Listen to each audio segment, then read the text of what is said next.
علم کلام میں آج ہماری جو گفتگو ہوگی وہ خیر و شر کے بارے میں ہوگی۔ قضاء و قدر، خیر و شر کا جو مسئلہ ہے یہ کیا کہتے ہیں کلامی مسائل میں سے ایک اہم مسئلہ ہے۔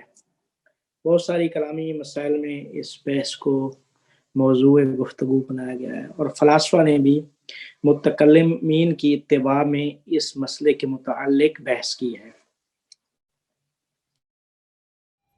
تو اصل مسئلہ یہ پیدا ہوتا ہے کہ خیر و شر اس عالم میں خیر ہے یا شر ہے، یا خیر و شر ہے۔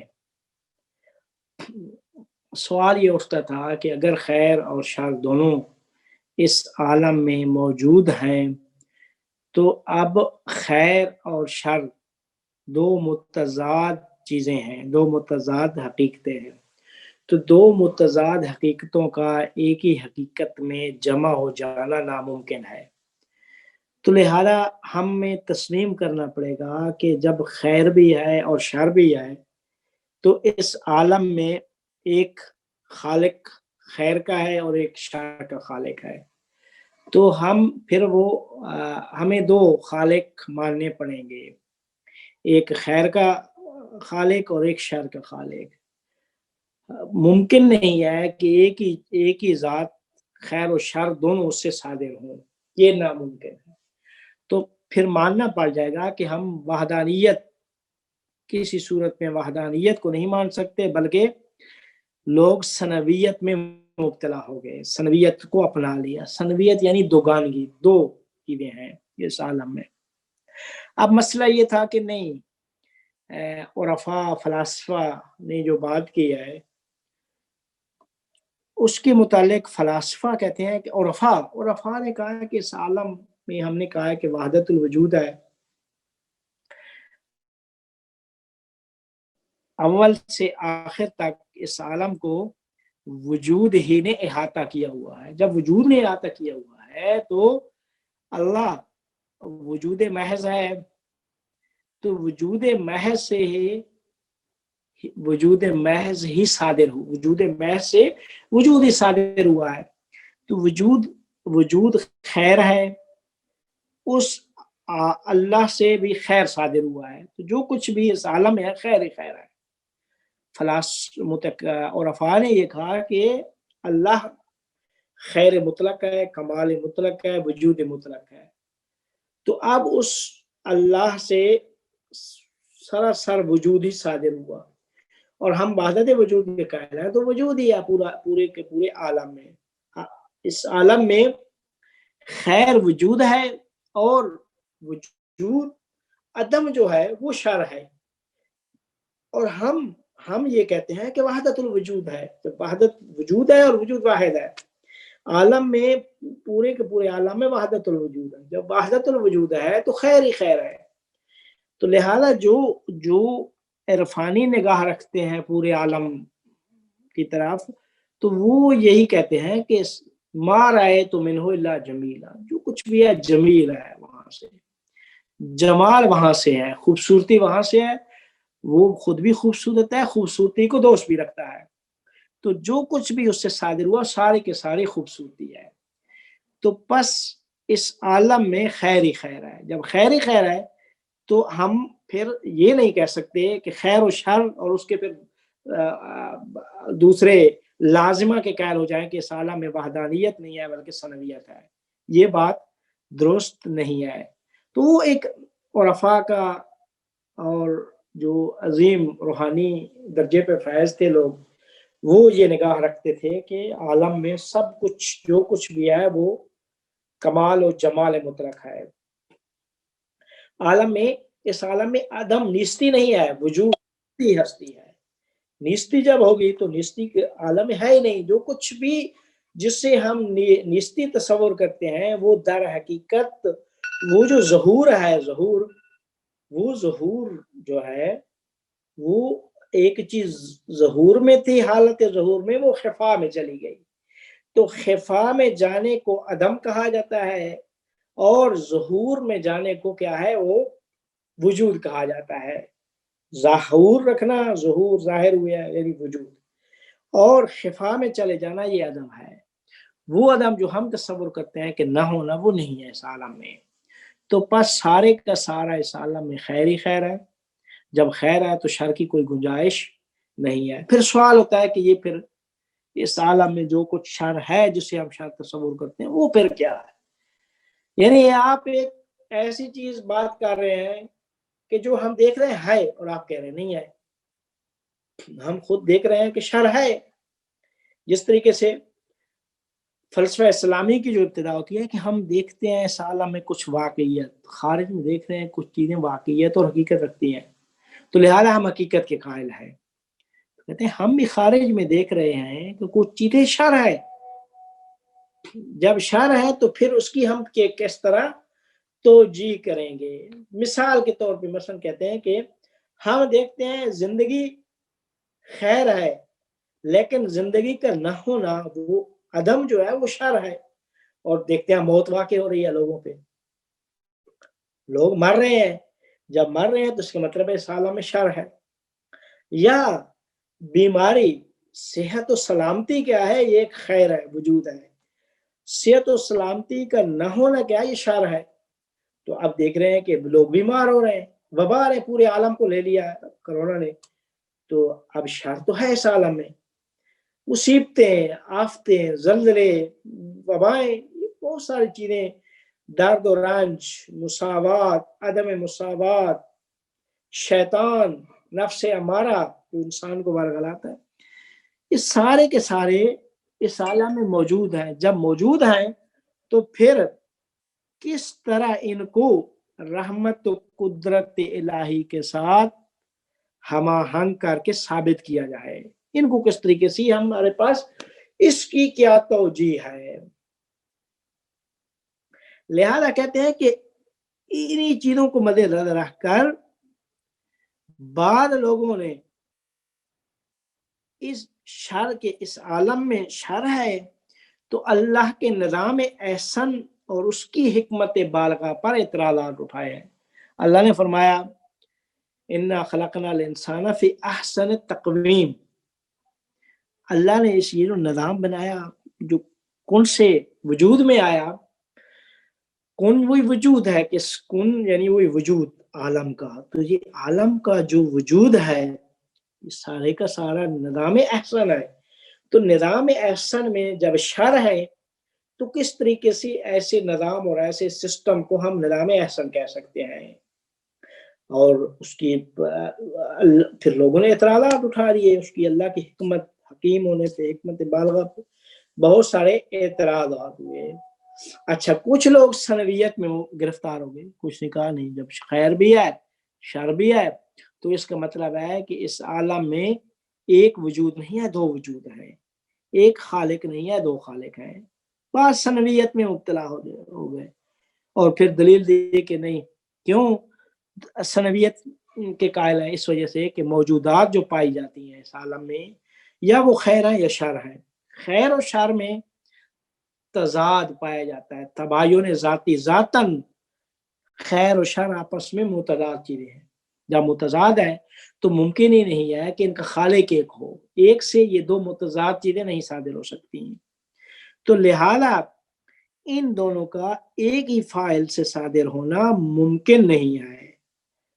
بس ان میں ہر ایک کا مبدا جدا ہے. خیر کا علیحدہ خدا ہوگا، شر کا علیحدہ خدا ہوگا. یہ اعتراض اٹھا دیا اللہ تعالیٰ کے اس سسٹم پر. اچھا، بعد نے کہا ہے کہ نہیں، بعد نے کہا ہے کہ اس عالم میں خود شرور شر کا ہونا یہ عدل الہی کے ساتھ سازگار نہیں کھاتا. عدل الہی کے ساتھ سازگار نہیں ہے. یہ مسائل عدل الہی کے خلاف ہے کہ جب شر بھی رکھ دیا اور عدل بھی رکھ دیا اور پھر کہا ہے کہ شر بھی رکھ دیا خیر بھی، اور پھر جو ہے نا وہ کیا کہتے ہیں کچھ شر عطا کر دیا کچھ خیر عطا کر دیا. تو یہ کون سا عدل الہی ہے؟ اللہ کا جو عدل الہی ہے اس عدل الہی کا تقاضا یہ ہے کہ ہر ذی وجود کو اس کے وجود کے اعتبار سے عطا کیا جائے، ہر ذی وجود کو اس کے وجود کے اعتبار سے عطا کیا جائے۔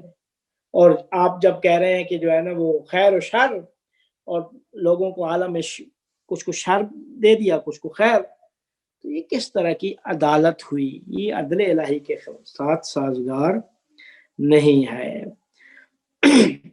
اچھا، متکلمین اور فلاسفہ نے یہ جو اعتراضات اٹھے خیر و شر کے نظام پر، کہ اس عالم میں خیر و شر کے موجود ہونے پر اعتراضات جب لوگوں نے اٹھائے، تو فلاسفہ نے اور وہ متکلم جو فلاسفہ کی مانے، جیسے خواجہ نصیر الدین طوسی مثال دے رہا ہوں، یا خود فلسفے بھی اس قسم کے ابواب میں، اس قسم کے باب میں وہ بھی متکلم ہی ہیں۔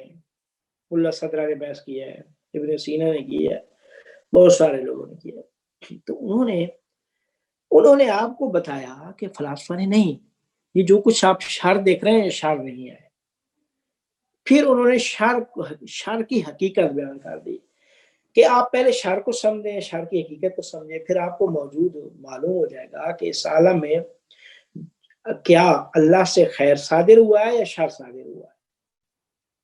اور پھر آپ کا وہ ثنویت کا جو اعتراض تھا وہ بھی رفع ہو جائے گا، اور جو عدل الہی پہ اعتراضات اٹھائے آپ نے وہ بھی ختم ہو جائیں گے۔ لہذا اگر اس مسئلے کو سمجھنا ہے تو شر کی حقیقت کو سمجھنا پڑے گا، شر کی حقیقت کو سمجھنا پڑے گا۔ اب فلاسفہ نے 5 طرح کی موجودات فرض کی ہیں اس عالم میں۔ 5 طرح کی موجودات کیا ہے وہ فرض کیا ہے۔ پہلی ہم کہیں کہ خیر ہی خیر ہے اس عالم میں، خیر خالص خیر ہے، یعنی خیر کے ساتھ کسی قسم کے شر کی ملاوٹ نہیں ہے، یا خیر خالص ہے، یا پھر کیا کہتے ہیں کہ شر خالص ہے، خالص شر ہے۔ یہ دوسری صورت ہو گئی۔ تیسری صورت یہ ہو گئی کہ خیر غالب، کہ اکثر خیر ہے اور کچھ شر بھی ہے۔ تو خیر غالب کیا ہے؟ وہ خیر ہے، اس عالم میں جو غالب چیز ہے وہ خیر ہے۔ یہ تیسری صورت۔ چوتھی صورت یہ بیان کر دی کہ اس عالم میں شر غالب ہے، غالب شر ہے، خیر بھی موجود ہے، لیکن غلبہ جو ہے وہ شر کو ہے، غلبہ شر کو حاصل ہے۔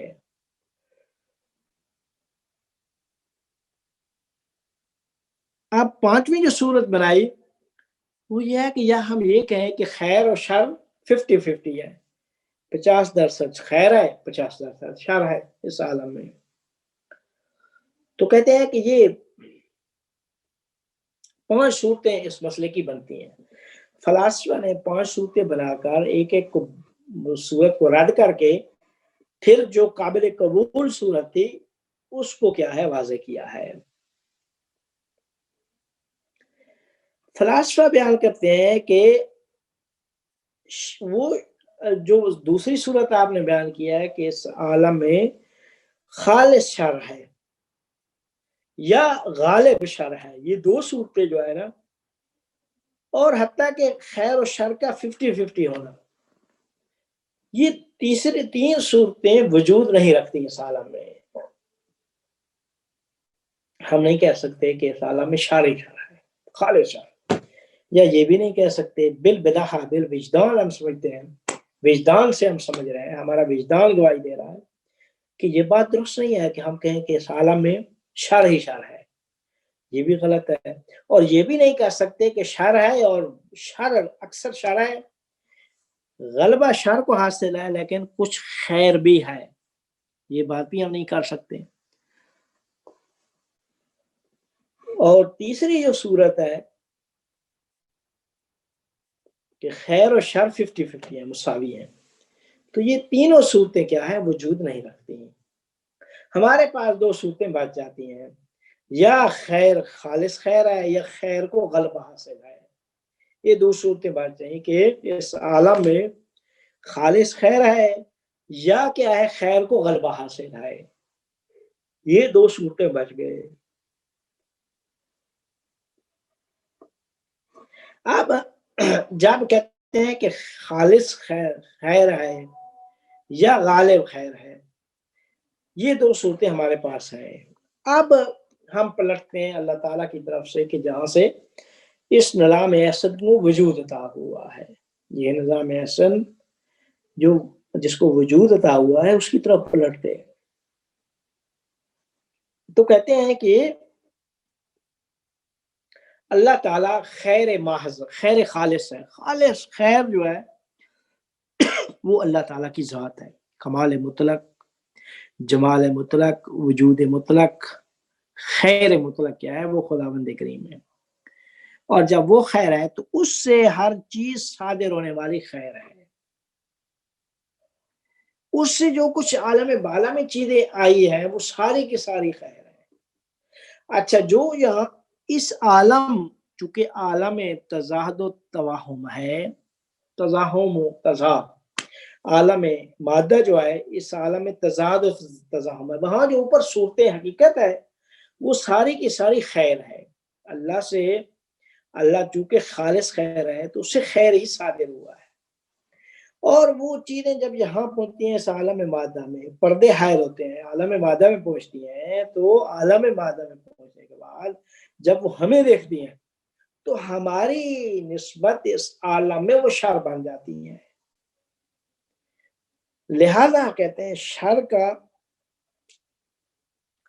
اوپر والے عوالم سے کسی قسم کا تعلق نہیں ہے، اوپر والے عوالم سے شر کا کسی قسم کا تعلق نہیں ہے، ٹھیک ہے، اس سے صادر اس سے جو کچھ صادر ہوا ہے وہ خیر ہی خیر ہے، خیر ہی خیر ہے، اس سے جو کچھ صادر ہوا ہے وہ خیر ہی خیر ہے، تو وہاں پہ جو کچھ ہے وہ حقیقت جو ہے سب کی وہ خیر ہے، وہ اللہ سے وہ خیر ہی صادر ہوا ہے۔ اللہ سے جب خیر صادر ہوا ہے تو کہتے ہیں کہ اب شر کا اس عالم بالا سے کسی قسم کا کوئی اعتبار، کوئی ربط نہیں ہے۔ اچھا، اب جو شر بن رہا ہے وہ ہماری نسبت ہے، تو اس وجہ سے کہتے ہیں کہ شر نسبی کیا ہے وہ موجود ہے، جو شر بھی ہے بھی صحیح وہ نسبی شر ہے، یعنی ہماری نسبت شر مطلق اور شر نسبی، خیر مطلق اللہ خیر مطلق ہے اس سے خیر صادر ہوا ہے۔ اب یہ جو شر جو چیزیں ہماری نسبت آ کے بن رہی ہیں تو ان کو کہا جاتا ہے شر نسبی۔ شر نسبی یعنی بعض کا نہ ہونا شر ہے، ہماری نسبت وہ آتی ہیں، جب آتی ہیں تو جب ان کا نہ ہونا ہماری نسبت بنتا ہے تو وہ شر ہے۔ مثال، اللہ نے ہمیں حیات، اللہ خود حیات صفت ہے اللہ کی، حی، اسے حیات عطا کی ہے، اب حیات کا نہ ہونا وہ موت ہے، حیات کا نہ ہونا، زندگی کا نہ ہونا موت ہے، اس وجہ سے یہ ہماری نسبت کیا ہے شر بن رہا ہے، وہ بھی اگر ہم اس کو شر سمجھیں، وگرنہ موت کو جو عرفاء اور وہ روحانیت سلسلے سے تعلق رکھتے ہیں وہ کبھی وہ موت کو کبھی بھی شر نہیں سکتے، موت ہی خیر ہے۔ کیوں؟ کیونکہ موت ایک وسیلہ ہے اس عالم سے اوپر والے عالم میں منتقل ہونے کا، اور اس وجہ سے اللہ نے فرمایا کل نفس ذائقۃ الموت، یہ جو ترجمہ ہے کہ ہر نفس نے موت کا ذائقہ چکھنا، یہ غلط ہے، ہر نفس نے موت کو چکھنا ہے، چکھنا ہے، چکھ کے آگے چلا جانا ہے، تو یہ ایک سلسلہ ہے، تو یہ بھی وہ وحدت الوجود کے اعتبار سے دیکھیں تو سارے کا سارا خیر ہے، کوئی شادی نہیں ہے، اعتبار سے دیکھیں تو سارے کا سارا وحدت وجود کے اعتبار سے یہ خود موت بھی وجود ہے، موت بھی وجود ہے، تو کہتے ہیں کہ یہ اگر جو کچھ شر بن بھی رہا ہے یہ ہماری نسبت بن رہا ہے، وگرنہ در حقیقت زندگی ہی ہے جو وجود اور خیر ہے، خیر وہ زندگی ہے، حیات ہے، وہی وجود ہے، وہی خیر ہے۔ تو کہتے ہیں کہ یہ ایک بات. دوسری بات یہ ہوئی کہ بعض شر وہ سرچشمہ بنتے ہیں بعض آدم کا، بعض عدم کا سرچشمہ بنتے ہیں. مثال کے طور پہ انسانی زندگی سے سلب نعمت یا سلب حیات کرتے ہیں. سلب یعنی ہے شر جو عدم کا کیا ہے سرچشمہ بنتے ہیں، انسانی زندگی سے سلب نعمت یا سلب حیات کرتے ہیں تو شر بن جاتے ہیں، وگرنہ شر نہیں ہے. تو کہتے ہیں پس وجود جو ہے وہ مطلق طور پہ خیر ہے، وہ وحدت الوجود، وہ خیر ہی خیر ہے. اب وہ خیر ہے تو یہ جو وجود کے سائے ہیں اور افاقی نگاہ میں دیکھا جائے تو ان سایوں میں آگے آ کر ایک چیز کا ایک سائے میں ہونا اور اسی کا دوسرے سے نہ ہونا کیا ہے، اس اعتبار سے وہ شر بن رہا ہے. تو پس وجود مطلقہ خیر ہے اور عدم مطلق طور پہ شر ہے. لہذا اس عالم میں عدم ہے ہی نہیں، وجود مطلق ہے، عالم عدم مطلق نہیں ہے. اور وحدت الوجود کے اعتبار سے تو جنہیں ہم عدم سمجھتے ہیں وہ سارے کا سارا وجود ہی ہے. تو کہتے ہیں پس ہر عدم شر نہیں ہے، بلکہ وہ جو عدم ملکہ جو ہے، جسے کہتے ہیں عدم ملکہ، یعنی ایک خصوصیت ایک شے کے اندر وجود پیدا کر سکتی تھی اور اس نے وجود نہیں پیدا کیا تو یہ شر بن گیا. تو کہتے ہیں کہ بعض شرور، یہ ایک بات ہوگی. تیسری ہے کہ بعض شرور جو ہیں جنہیں ہم شر سمجھتے ہیں وہ تکامل روح کے لیے لازم و ضروری ہے. جیسے موت، بڑھاپا، انسان کے روح کے تکامل کے لیے یہ ہم ان کو شر سمجھتے ہیں. شر ایسے اعتبار سے کہ سلب حیات ہے تو شر بن گئی. تو کہتے ہیں یہ جو شرور ہے جیسے موت و بڑھاپا یہ تکامل روح کے لیے لازمی اور ضروری ہے. کیونکہ اگر موت ہی نہیں ہوگی تو انسان کیسے دوسرے عالم میں اگلے مرتبے میں کیسے منتقل ہو جاتا ہے. برزخ سعودی میں تب پہنچے گا جب موت آئے گی، موت کے بغیر نہیں پہنچ سکتا. تو ان تکامل روح کے لیے موت لازمی اور ضروری ہے. کیونکہ اس سے انسان اگلے مرتبہ میں منتقل ہو جاتا ہے. موت سے انسان عالم مثال جو اس عالم سے بالاتر مرتبہ ہے اس میں منتقل ہو جاتا ہے. تو پس معلوم ہوا کہ ان شرور جنہیں ہم شر سمجھ رہے ہیں کہ فوائد ہیں. جب فوائد ہیں تو ان شرور کا اس عالم میں ہونا لازمی اور ضروری ہے. عالم میں ہونا لازمی اور ضروری ہے. تو بس کہتے ہیں کہ معلوم ہو گیا کہ عالم میں شرور یا عدم ہے یا وجود ہے کہ جو سبب عدم بنتے ہیں. ان شرور کا خیر سے جدا ہونا، یہ جو شرور جنہیں ہم بتایا نا یہ خیر کا لازم و ملزوم ہے. خیر سے جدا ہونا ناممکن ہے.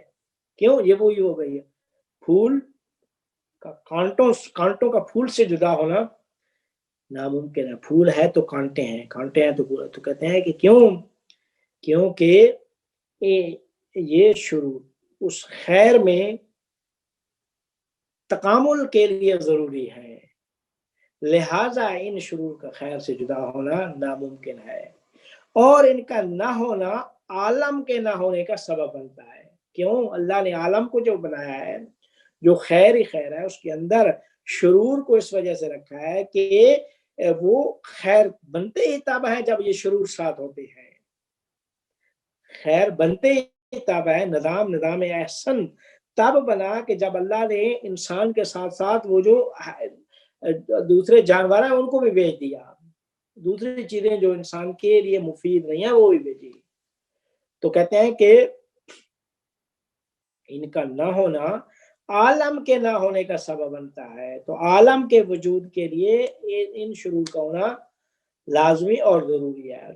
پس شرور کا نظام عالم ہستی میں ہونا موجودات کے تکامل اور کمال میں مرکزی کردار ادا کرتا ہے. کہتے ہیں کیونکہ اگر یہ تزاحم و تضاد نہ ہوتا اگر یہ بات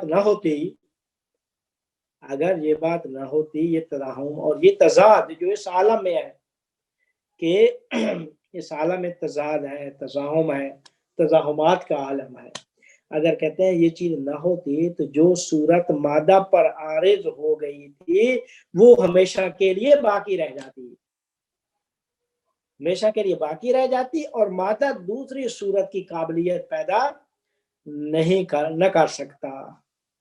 تو کہتے ہیں کہ اگر یہ عالم، یہ تزاحم اور یہ تضاد نہ ہو تو یہ جو صورت مادہ پہ عارض ہو گئی تھی ہمیشہ کے لیے باقی رہ جائے۔ اور اس نظام کا حسن یہ ہے کہ یہ چیز خود نظام ہستی کے تکامل میں بہت بڑی رکاوٹ ہے، کہ ایک صورت مادہ پہ عارض ہو گئی تو وہ ہمیشہ کے لیے رہ جائے گی۔ مثال دے رہا ہوں کہ ایک انسان زندگی اللہ عطا کر دیتا، موت آتی بھی نہ، کسی انسان پہ موت نہ آتی، زندگی آتی ہے۔ اب زندگی آتی تو لوگ زندگی سے ہی اکتا جاتے ہیں، موت کی تمنا کرتے ہیں، کہ جو لوگ جن کے اوپر بیماریاں آ رہی ہیں، بڑھاپا ہے، بیماریاں آ رہی ہیں، ایک مرحلہ ایسا آتا ہے کہ خود انسان اپنے آپ سے اکتا جاتا ہے۔ تو اگر موت نہ ہوتی تو کہتے ہیں کہ یہ جو صورت اس مادہ پہ عارض ہو گئی تھی، یہ ہمیشہ کے لیے اگر باقی رہ جاتی تو مادہ دوسری صورت کی قابلیت ہی پیدا نہ کر سکتا۔ تو یہ خود نظام ہستی میں بہت بڑی رکاوٹ ہے۔ لہذا کہتے ہیں کہ اسی اطلاع و تزاحم کے اثر میں وہ صورت ایک جو عارض ہو گئی ہے مادہ پہ، وہ جب زائل ہوتی ہے تو زائل ہو کر دوسری جدید صورت کو موقع فراہم کرتی ہے، دوسری چیز کو جگہ دیتی ہے۔ اس عالم میں لوگ آئے، 1000 سال پہلے لوگ آئے، وہ چلے گئے، دوسرے لوگوں کو جگہ دی، تیسرے آ گئے، تیسرے والے چوتھے والوں کو جگہ دی، چوتھے والے، یہ نظام اسی طرح کیا ہے چل رہا ہے۔ اگر اللہ تعالیٰ نظام بنا دیتا اور ایک ہی صورت مادے پہ عارض ہو جاتی اور ہمیشہ رہ جاتی تو پھر وہ نظام اس عالم نے بڑھنا کہاں تھا، اس میں تکامل کہاں آتا، اور انسان اس نظام کے تکامل اور احسن میں بہت بڑی رکاوٹ یہ چیز بن جاتی ہے۔ تو کہتے ہیں کہ اسی اطلاع و تزاحم کے اثر میں صورت زائل ہو کر دوسری جدید صورت کو موقع فراہم کرتی ہے کہ نظام ہستی میں تکامل آ جائے۔ نظام ہستی میں تکامل کے لیے یہ چیز ضروری ہے۔ تو کہتے ہیں اسی لیے فلاسفہ اسلامی کہتے ہیں لولا التضاد ما صح دوام الفیض عن المبدأ الجواد، اگر یہ عالم میں تزاحم و تضاد نہ ہوتا تو خدائے جواد سے فیضان نہ ہو سکتا، یہ نہ ہوتا تو فیض ہی رک جاتا، فیض ہی ایک دفعہ فیض آ گیا تھا، وہی صورت مادہ پہ عارض ہو گئی اور اسی نے باقی اگر رہنا ہے تو وہ جو اللہ تعالیٰ جواد علی الاطلاق ہے، اس کی جوادیت پہ حرف آتا، وہ خدائے جواد وہ فیض عطا نہ کر سکتا۔ تو لہذا اللہ تعالیٰ کے جواد کے فیض عطا کرنے کے لیے ضروری ہے کہ اس نظام عالم میں کچھ چیزیں ظاہر ہوں اور دوسری صورتوں کو وہ جگہ دیں۔ تو لہذا پس معلوم ہو گیا کہ بعض شر جو ہے اس عالم میں یہ شر نہ ہوتے، اس عالم میں خیر محض ہے، خیر مطلق ہے، اور اس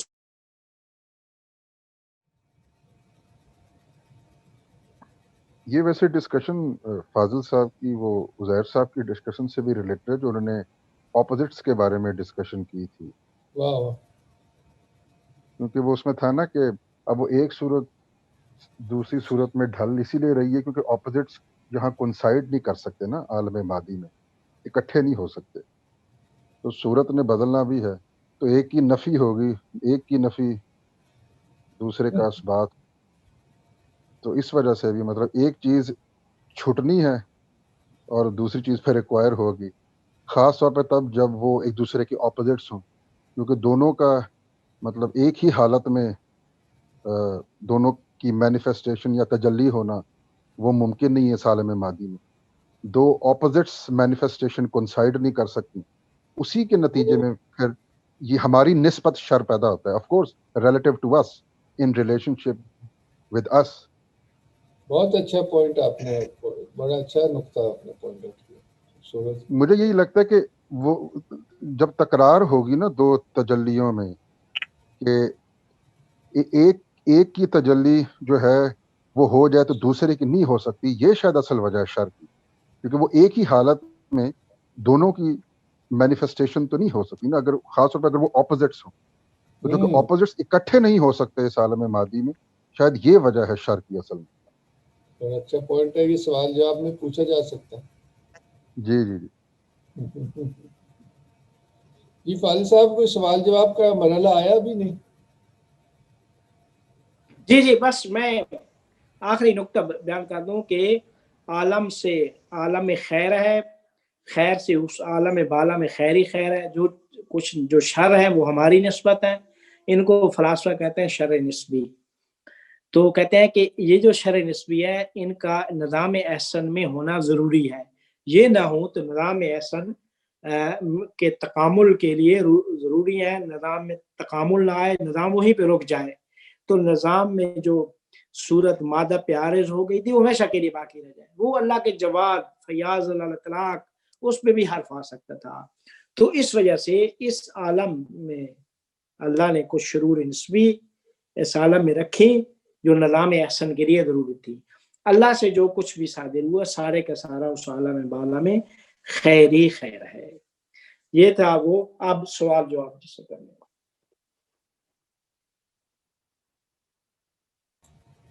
جی کوئی سوال یا کوئی کامنٹ؟ السلام علیکم رضا صاحب.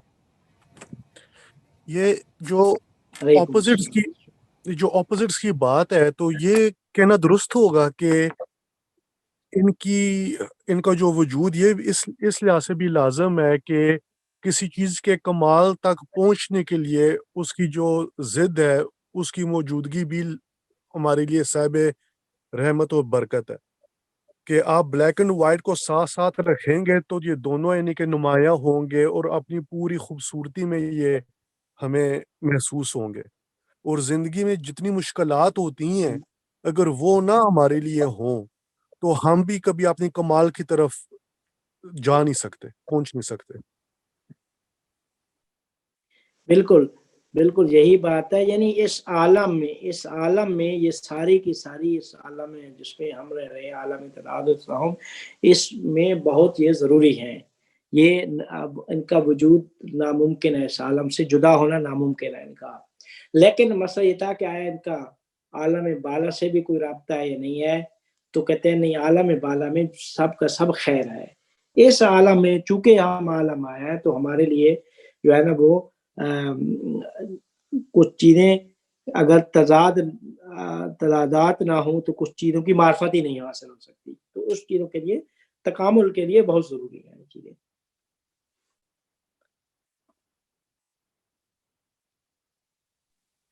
السلام علیکم. اچھا ابھی آپ کی جب ڈسکنیکٹ ہوا تھا تو تیمور صاحب کے ساتھ ایک چھوٹا سا پوائنٹ ڈسکس ہو رہا تھا، وہ یہ کہ یقین آپ نے فرمایا کہ عالم مادی میں اب ایک صورت سے اگلی صورت آنی ہے، ہر حرکت جوہریہ جس کو ملا صدرہ کہتے ہیں. تو اب چونکہ اس عالم میں جو اپوزٹس ہیں وہ اکٹھے نہیں ہو سکتے، مطلب ایسی تجلیاں جن میں تکرار ہے، چونکہ وہ ایک ہی حالت میں وہ نہیں ظاہر ہو سکتی، تو چونکہ اپوزٹس اکٹھے نہیں ہو سکتی اس لیے ایک کی تجلی جو ہے وہ امپلائی کرتا ہے کہ دوسرے کی تجلی نہیں ہوگی. مطلب ایک کی اثبات دوسرے کی نفی ہے. تو چونکہ اپوزٹس اکٹھے نہیں ہو سکتے، یہ بھی وجہ ہے کہ پھر ہماری نسبت جب کچھ چھن جاتا ہے یا ہماری نسبت کوئی چیز جو ہے وہ عالم تجلی کا حصہ نہیں رہتی یا تو وہ شر کا سبب بنتی ہے.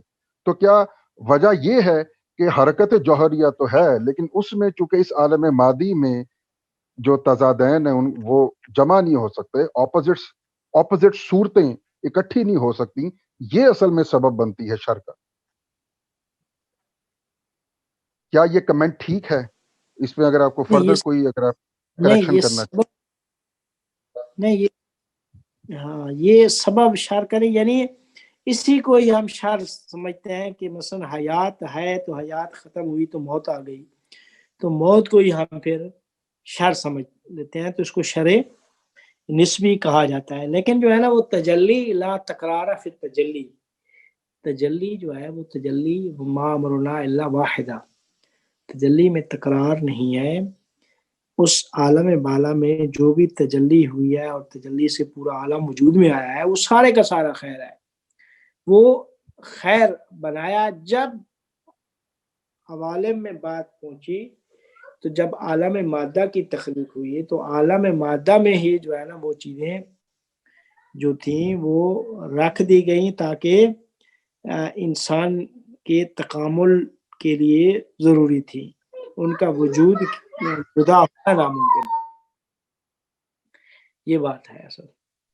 جی جی مطلب میں اصل میں وہی بات کرنا چاہتا کہ چونکہ عالم مادی میں چونکہ سیکوینس میں سکسیشن میں چیزیں مینیفیسٹ ہوتی ہیں نا بیسیکلی، تو جی بیسیکلی کہنا میں یہ چاہ رہا تھا کہ چونکہ ظاہر بات ہے ایک کے بعد ایک صورت آئی، پھر اگلی صورت آئی، پھر اگلی صورت آئی، مطلب کہ ہر لمحے ایک نئی صورت آ رہی ہے، چونکہ جی کہنا بیسیکلی میں یہ چاہتا کہ چونکہ اس عالم مادی کا یہ کریکٹرسٹک فیچر ہے کہ اس میں اپوزٹس اکٹھے نہیں ہو سکتے، اس لیے ایک کی نفی دوسرے کا اثبات ہے، تو جی اور اسی کو بیسیکلی آپ کہہ رہے ہیں کہ یہی بیسیکلی شر کی وجہ بنتی ہے، اور وہ بھی جی شر ہماری نسبت ہے ان ریلیشن شپ ٹو اس، کیونکہ ان ریلیشن شپ ٹو اس ایک چیز جو ہے وہ عدم ہو جائے گی، ظاہری بات ہے، اور وہ بھی عالم مادی کے پوائنٹ آف ویو سے عدم ہو جائے گی، کیونکہ ہم عالم مادی کا ابھی حصہ ہیں، تو اس پوائنٹ آف ویو سے ایک صورت جب چلی گئی اور اگلی صورت آ گئی تو وہ جو صورت چلی گئی وہ ہمیں لگے گا جیسے شر ہے، اور جو وہ اگلی صورت آئی ہے وہ بظاہر اس سے ہمارا ایکسپیرینس چونکہ خوشگوار نہیں ہوگا تو ہم سمجھیں گے کہ یہ شر ہو گیا، تو بیسیکلی وہ ایک صورت کا چلا جانا اور اگلی صورت کا آ جانا، اسی میں ہمیں ایسے لگتا ہے کہ جیسے شر جو ہے وہ غالب آ گیا۔ جی بالکل بالکل ٹھیک، جی تھینک یو۔